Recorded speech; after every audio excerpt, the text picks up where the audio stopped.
હાય friend, હું છું હિરલ. સ્વાગત છે તમારું દિયા કિચનમાં. તો આજે હું તમારી સાથે શેર કરીશ એકદમ ઝડપી બની જતા ઇન્સ્ટન્ટ હાંડવાની રેસિપી. તો ચાલો આપણે રેસિપીની શરૂઆત કરીએ. તો નાસ્તો બનાવવા માટે અહીંયા આપણે 1 વાટકી છે તે સોજી લેશું અને તે જ વાટકીના માપ પ્રમાણે 1 વાટકીથી થોડો ઓછો ચણાનો લોટ લેશું અને તે જ વાટકી પ્રમાણે આપણે અડધી વાટકી છે તે દહીં એડ કરીશું. દહીં એડ કરી અને આપણે બરાબર મિક્સ કરી લેશું. તો આપણે બેટર છે તે બરાબર મિક્સ કરી લીધું છે. તો હવે ઢાંકી તેને 20 મિનિટનો રેસ્ટ આપીશું, જેથી સોજી છે તે બરાબર ફૂલી જાય. આપણી છે તે 20 મિનિટ થઈ ગઈ છે. તો હવે આપણે ચેક કરી લઈશું. તો સોજી છે તે બરાબર ફૂલી ગઈ છે. તો હવે એમાં આપણે થોડી કોથમીર એડ કરીશું. સમારેલી કોથમીરના પાન એડ કરીશું. થોડી સમારેલી મેથી એડ કરીશું. થોડો મરી પાવડર એડ કરીશું. થોડો હળદર પાવડર એડ કરીશું. થોડું ધાણા જીરું એડ કરીશું. સ્વાદ અનુસાર મીઠું એડ કરીશું.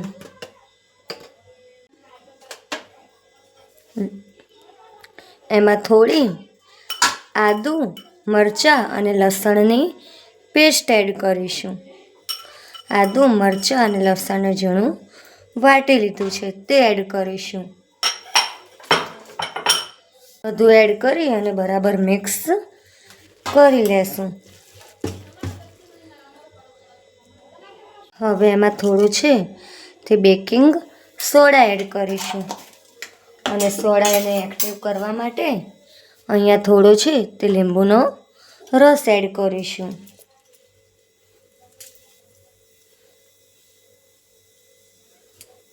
લીંબુનો રસ એડ કરી અને આપણે મિશ્રણને બરાબર મિક્સ કરી લેશું.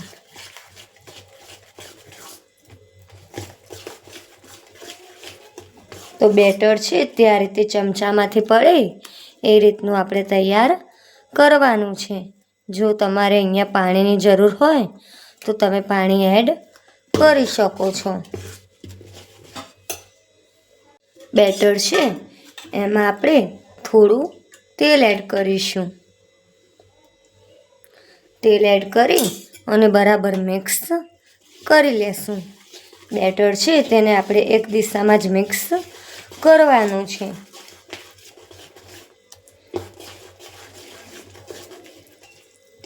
બેટર છે તેને આપણે બરાબર મિક્સ કરી લીધું છે. હવે નાસ્તો બનાવવા માટે આપણે ગેસ ચાલુ કરીશું અને તેના પર એક કઢાઈ રાખીશું અને કઢાઈમાં આપણે અડધી ડોકલી છે તે તેલ એડ કરીશું. તેલ ગરમ થાય એટલે આપણે એમાં થોડી રાઈ એડ કરીશું. રાઈ ચટકે પછી આપણે એમાં જીરું એડ કરવાનું છે. આ રીતનો નાસ્તો બનાવી તમે સવારની ભાગદોડમાં બનાવી શકો છો અને આ નાસ્તો છે તે બિલકુલ ઓછા સમયમાં બની જાય છે અને આ નાસ્તાનો ટેસ્ટ છે તે હાંડવા કરતાં પણ સારો આવે છે.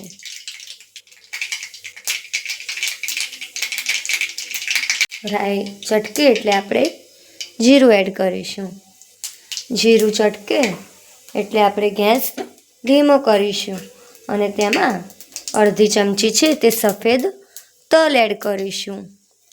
તલ એડ કરી અને આપણે ઢાંકી દઈશું.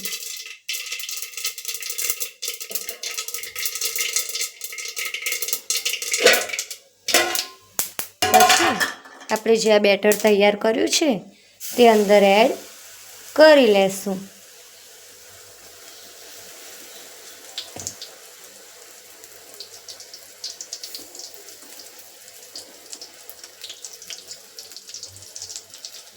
આ રીતે આપણે 1 થી 1.5 ચમચો છે તે બેટર એડ કરવાનું છે અને હવે તેને ઢાંકી દેશું.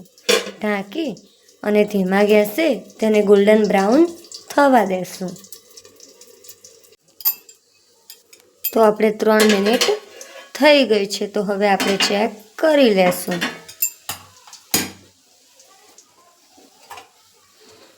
તો એક બાજુ ચડે એટલે આપણે બેટર છે તેને તાવીથાની મદદથી બીજી બાજુ પલટાવી લેશું.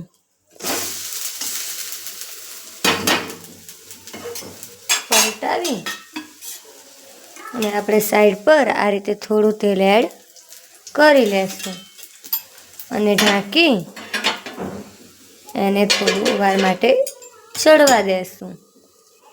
હવે આપણે બીજી બાજુ પણ ચેક કરી લેશું. તો તમે જોઈ શકો છો કે બીજી બાજુ પર આપણો હાંડવો તૈયાર થઈ ગયો છે. તો બીજું બેટર છે તેનો પણ આ રીતે હાંડવો તૈયાર કરી લેશું. તૈયાર છે આપણો એકદમ ક્રિસ્પી એવો ઇન્સ્ટન્ટ હાંડવો. તો તમને આ રેસિપી કેવી લાગી? જો તમને ગમી હોય તો વિડીયોને લાઈક, શેર અને સબસ્ક્રાઈબ કરજો અને બાજુમાં રહેલી બેલ આઇકન ટિક કરજો, જેથી મારી રેસિપીના નવા વિડીયો તમારા સુધી પહોંચી શકે. તો મળીશું એક નવી રેસિપી સાથે. ત્યાં સુધી બાય બાય. Thank you.